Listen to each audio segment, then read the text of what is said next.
ಮಹಾಮಳೆಯ ಅಬ್ಬರಕ್ಕೆ ಉತ್ತರ ಕರ್ನಾಟಕ ಅಯೋಮಯವಾಗಿದೆ. ಮನೆಗಳು ನೆಲಸಮ ಆಗಿದೆ, ರಸ್ತೆ ಜಲಾವೃತವಾಗಿದೆ, ಸೇತುವೆಗಳು ಕೊಚ್ಚಿಕೊಂಡು ಹೋಗಿದೆ. ಉತ್ತರ ಕರ್ನಾಟಕದ 7 ಜಿಲ್ಲೆಗಳಲ್ಲಿ ಮಹಾಮಳೆಯ ಅವಾಂತರ. ಯಾದಗಿರಿ, ಕಲಬುರಗಿ, ಬೀದರ್, ವಿಜಯಪುರ, ಬಾಗಲಕೋಟೆ ಸೇರಿದಂತೆ ಹಲವು ಜಿಲ್ಲೆಗಳಲ್ಲಿ ವರುಣ ಆರ್ಭಟಿಸ್ತಾ ಇರೋದು. ಸಾವಿರಾರು ಎಕರೆ ಬೆಳೆ ನಾಶ ಆಗಿದೆ, ಅನ್ನದಾತರು ಕಂಗಾಲಾಗಿದ್ದಾರೆ.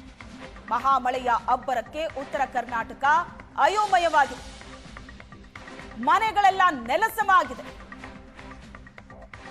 ಮಳೆ ಅಬ್ಬರಿಸ್ತಾ ಇದೆ, ಇಡೀ ರಸ್ತೆ ಜಲಾವೃತವಾಗಿದೆ. ಉತ್ತರ ಕರ್ನಾಟಕದ 7 ಜಿಲ್ಲೆಗಳಲ್ಲಿ ಈ ಮಹಾಮಳೆ ಅವಾಂತರವನ್ನ ತಂದಿದೆ. ದೃಶ್ಯದಲ್ಲಿ ನೀವು ನೋಡ್ತಾ ಇದ್ದೀರಿ ಪರಿಸ್ಥಿತಿ ಹೇಗಿದೆ ಅಂತ. ನಡ್ಕೊಂಡು ಹೋಗಬಹುದಾದಂತ ಈ ಜಾಗದಲ್ಲಿ ಈಗ ದೋಣಿಯಲ್ಲಿ ಹೋಗಬೇಕು, ಅಷ್ಟು ನೀರು ನಿಂತಿದೆ.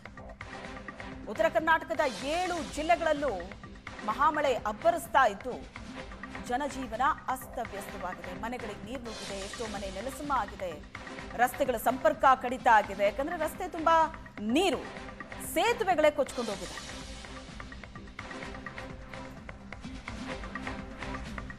ಭೀಮಾ ನದಿ ಅಬ್ಬರಿಸ್ತಾ ಇದ್ದು ವಿಜಯಪುರದಲ್ಲಿ ಪ್ರವಾಹ ಉಂಟಾಗಿದೆ. ಮಿರಗಿ ಗ್ರಾಮದಲ್ಲಿ ಜಮೀನುಗಳಿಗೆ ನೀರು ನುಗ್ಗಿದೆ. ಬೋಟ್ನಲ್ಲಿ ಸ್ಥಳೀಯ ಮೀನುಗಾರರು ಸಂಚಾರ ಮಾಡುತ್ತಿದ್ದಾರೆ. ಜಮೀನಲ್ಲೇ ವಾಸ ಇದ್ದ 15ಕ್ಕೂ ಹೆಚ್ಚು ಕುಟುಂಬ ಈಗ ನೀರು ನುಗ್ಗಿದ್ರಿಂದ ಸಂಕಷ್ಟಕ್ಕೆ ಸಿಕ್ಕಾಕೊಂಡಿದ್ದಾರೆ. ಮೀನುಗಾರರು ಸಹ ಸೇತುವೆ ನಿರ್ಮಿಸಿದ್ರೂ ನೀರು ಉಕ್ಕಿ ಹರಿತಾ ಇದೆ. ಬೋಟ್ ಮೂಲಕ ಮಕ್ಕಳು, ವೃದ್ಧರನ್ನ ರಕ್ಷಣೆ ಮಾಡಿದ್ದಾರೆ. ಸಮಸ್ಯೆ ಬಗೆಹರಿಸುವಂತೆ ಪಟ್ಟು ಹಿಡಿದಿದ್ದಾರೆ ಮೀನುಗಾರರು. ಭೀಮಾ ನದಿಯ ಅಬ್ಬರಕ್ಕೆ ಹೇಗಾಗಿದೆ ಪರಿಸ್ಥಿತಿ ದೃಶ್ಯದಲ್ಲಿ ನೋಡ್ತಾ ಇದ್ದೀವಿ.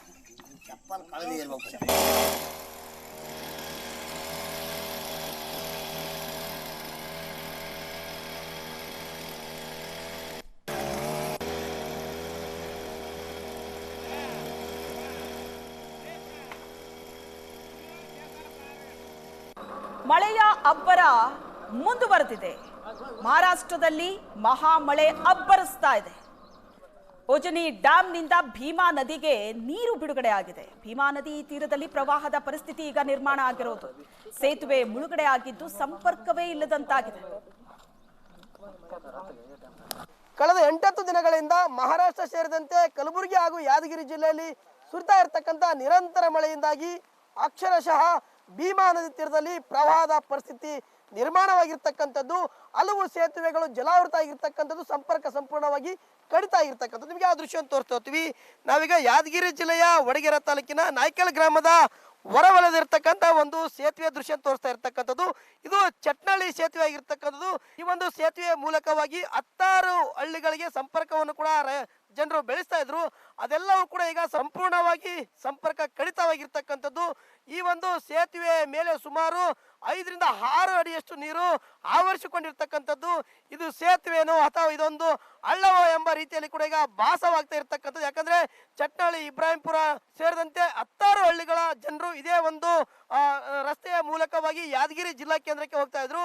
ವಿವಿಧ ಕೆಲಸ ಕಾರ್ಯಗಳ ನಿಮಿತ್ತವಾಗಿ ತೆರಳಬೇಕಾದ್ರೆ ಈಗ ಹೋಗದಂತ ಪರಿಸ್ಥಿತಿ ಇಲ್ಲಿ ನಿರ್ಮಾಣವಾಗಿರ್ತಕ್ಕಂಥದ್ದು. ಯಾಕಂದ್ರೆ ಆಸ್ಪತ್ರೆ ಇರ್ಬೋದು, ಜೊತೆಗೆ ಬೇರೆ ಬೇರೆ ಕೆಲಸ ಕಾರ್ಯಗಳು ಸಹ ಈಗ ಯಾದಗಿರಿ ಜಿಲ್ಲಾ ಕೇಂದ್ರಕ್ಕೆ ಈ ಒಂದು ಭಾಗದ ಜನರು ಹೆಚ್ಚಿನ ಪ್ರಮಾಣದಲ್ಲಿ ಹೋಗ್ತಾ ಇದ್ರು. ಈ ಒಂದು ರಸ್ತೆ ಸಂಪೂರ್ಣವಾಗಿ ಈಗ ಮುಳುಗಡೆಯಿಂದಾಗಿ ಈಗ ಎಲ್ಲವೂ ಕೂಡ ಕಡಿತ ಆಗಿರ್ತಕ್ಕಂಥದ್ದು. ಇಲ್ಲಿ ಸಹ ಏನೋ ಜನರು ಇದ್ದಾರೆ. ಇಲ್ಲಿ ಕೂಡ ಜನರು ಈಗ ಬೇರೆ ತಮ್ಮ ಗ್ರಾಮಗಳಿಗೆ ಹೋಗಲು ಕಾದು ನಿಂತಿರ್ತಕ್ಕಂಥ, ಆದ್ರೆ ಈಗ ಸಂಪೂರ್ಣವಾಗಿ ಈ ಒಂದು ಸೇತುವೆ ಮುಳುಗಡೆಯಿಂದಾಗಿ ಇಲ್ಲೇ ಜನರು ನಿಲ್ತಕ್ಕಂಥ ಪರಿಸ್ಥಿತಿ ಇರ್ತಕ್ಕಂಥದ್ದು. ಎಲ್ಲೂ ಕೂಡ ಹೋಗದಂತ ಪರಿಸ್ಥಿತಿ ಇಲ್ಲಿ ನಿರ್ಮಾಣವಾಗಿರ್ತಕ್ಕಂಥ. ಯಾಕಂದ್ರೆ ಯಾದಗಿರಿ ಇಲ್ಲಿಂದ ಕೇವಲ 8 ಕಿಲೋಮೀಟರ್ ಆಗ್ತಾ ಇರ್ತಕ್ಕಂಥದ್ದು. ಏನೇ ಕೆಲಸ ಕಾರ್ಯಗಳಿಗೆ ಹೋಗ್ಬೇಕಾದ್ರೂ ಸಹ ಇಲ್ಲಿ ಹೋಗದಂತ ಪರಿಸ್ಥಿತಿ ನಿರ್ಮಾಣವಾಗಿರೋದ್ರಿಂದ ಈಗ ಜನರು ಸಹ ಇಲ್ಲಿ ನಿಂತುಕೊಂಡೇ ತಮ್ಮ ಸಂಕಷ್ಟವನ್ನು ಕೂಡ ಇಲ್ಲಿ ತೋಡಿಕೊಳ್ತಕ್ಕಂಥ ಪರಿಸ್ಥಿತಿ ಕೂಡ ಆಗಿರ್ತಕ್ಕಂಥ. ಇಲ್ಲಿ ಸ್ಥಳೀಯರಿದ್ದಾರೆ, ಯಾವ ರೀತಿಯಾಗಿರ್ತಕ್ಕಂಥ ಸಮಸ್ಯೆಯನ್ನು ಅನುಭವಿಸ್ತಿದ್ದಾರೆ ಅಂತಕ್ಕಂಥ ನನಗೆ ಅವ್ರನ್ನ ಕೇಳ್ತಾ ಹೋಗ್ತೀನಿ. ಸರ್, ಈಗ ಯಾದಗಿರಿ ಸೇರಿದಂತೆ ಬೇರೆ ಬೇರೆ ಒಂದು ನಗರಗಳಿಗೆ ಹೋಗ್ಬೇಕಾದ್ರೆ ಇದೇ ಒಂದು ಸೇತುವೆ ಮೂಲಕ ಹೋಗ್ಬೇಕಾಗಿತ್ತು. ಈಗ ಸೇತುವೆ ಸಂಪೂರ್ಣವಾಗಿ ಮುಳುಗಡೆ ಆಗಿದೆ. ಯಾವ ರೀತಿಯಾಗಿ ಪರಿಸ್ಥಿತಿ ಅನುಭವಿಸ್ತಾ ಇದ್ರಿ? ಮೇಲ್ದರ್ಜೆಗೆ ಏರಿಸಬೇಕು. ಒಂದು, ಎರಡನೇದ್ದು ಯಾದಗಿರಿಲಿಂದ 8 ಕಿಲೋಮೀಟರ್. ಆಮೇಲೆ ನಮ್ಗೆ ಆರೋಗ್ಯ ಸಮುದಾಯ ಕೇಂದ್ರನು ಚಟ್ನಳ್ಳಿಗೆ ಬರುತ್ತೆ. ಇದು ನೈಕಲ್ನ ಕೂಡ ಅಲ್ಲೇ ಬರುತ್ತೆ. ಈ ಮತ್ತು ಡೆಲಿವರಿ ಕೇಸಸ್, ಆಮೇಲೆ ಹೆಣ್ಮಕ್ಳಿಗೆ ಅದೊಂದು ತೊಂದರೆ ಆಗ್ತದೆ. ಮೇಲ್ದರ್ಜೆಗೆ ಏರಿಸಬೇಕು ಒಂದು. ಎರಡನೇದು, ಈ ಎಲ್ಲ ಭಾಗದ ರೈತರದ್ದು ಹೊಲಗಳು ಈ ಕಡೆ ಇದೆ. ಈಗ ಮತ್ತೆ ಹೋಗ್ಬೇಕಾದ್ರೆ ರೈತರು ಹೆಂಗೆ ಹೋಗ್ಬೇಕು? ಇದಕ್ಕೆ ಮೇಲ್ದರ್ಜೆಗೆ ಏರಿಸಬೇಕು, ದೊಡ್ಡ ಸೇತುವೆ ಆಗಬೇಕು ನೈಕಲ್ ಗ್ರಾಮಕ್ಕೆ. ಆಮೇಲೆ ನಾಲಡಿಗೆ, ಬಲ್ಕಲ್, ಚಟ್ನಾಳಿ, ಇಬ್ರಾಹಿಂಪುರ ಮುಖ್ಯ ರಸ್ತೆ ಆಗೋದ್ರಿಂದ ಇಲ್ಲಿ ಇದು ಸೇತುವೆ ದೊಡ್ಡ ಮಟ್ಟದಲ್ಲಿ ಮಾಡಿ ಸಾರ್ವಜನಿಕ ಅನುಕೂಲ ಮಾಡಬೇಕು. ಆಮೇಲೆ ರೈತರಿಗೂ ಹೊಲಕ್ಕೆ ದಾರಿಗೆ ಹೋಗ್ಲಿಕ್ಕೆ ಅನುಕೂಲ ಆಗುತ್ತೆ. ಇದು ನಮ್ಮ ಅಭಿಪ್ರಾಯ. ಪ್ರತಿ ವರ್ಷ ಇಲ್ಲೇ ನಿಂತು ಬಿಡುತ್ತೆ ಗಾಡಿ ನಿಲ್ಲಿ ಅಂತ. ಈಗ ಡೆಲಿವರಿ ಕೇಸಸ್ ಬಂತಂದ್ರೆ ದೊಡ್ಡ ಸಮಸ್ಯೆ. ನಮ್ಮ ಸಮುದಾಯ ಆರೋಗ್ಯ ಕೇಂದ್ರ ಚಟ್ನಳ್ಳಿನೇ ಬರುತ್ತೆ, ಚಟ್ನಳ್ಳಿಗೆ ಹೋಗ್ಬೇಕಾಗ್ತದೆ. ಭಾಳ ತೊಂದರೆ ಅದ, ರೈತರಿಗೂ ಭಾಳ ತೊಂದರೆ ಆಗಿದೆ. ಇದು ಸ್ಥಳೀಯರ ಮಾತಾಗಿರ್ತಕ್ಕಂಥದ್ದು. ಈ ಒಂದು ಸೇತುವೆ 16 ಹಳ್ಳಿಗಳ ಒಂದು ಸಂಪರ್ಕ ಕೊಂಡಿ ಆಗಿರ್ತಕ್ಕಂಥ, ಆದರೆ ಸೇತುವೆ ಮುಳುಗಡೆಯಿಂದಾಗಿ ಬೇರೆ ಬೇರೆ ಕೆಲಸ ಕಾರ್ಯಗಳ ನಿಮಿತ್ತವಾಗಿ ಯಾದಗಿರಿಗೆ ಹೋಗಬೇಕಾದ್ರೆ ಸಾಕಷ್ಟು ಸಮಸ್ಯೆ ಅನುಭವಿಸುವಂತಾಗಿದೆ. ಕೂಡಲೇ ಇದೊಂದು ಸೇತುವೆಯನ್ನು ಮೇಲ್ದರ್ಜೆಗೆ ಏರಿಸಬೇಕೆಂಬ ಮಾತನ್ನು ಕೂಡ ಇಲ್ಲಿ ಸ್ಥಳೀಯರು ಹೇಳ್ತಾ ಇರುವಂಥದ್ದು. ಕ್ಯಾಮ್ರಾಮನ್ ರಫೀಕ್ ಜೊತೆ ಪರಶುರಾಮ ನಾಯ್ಕ, ರೇಷನ್ ಸುವರ್ಣ ನ್ಯೂಸ್, ಯಾದಗಿರಿ.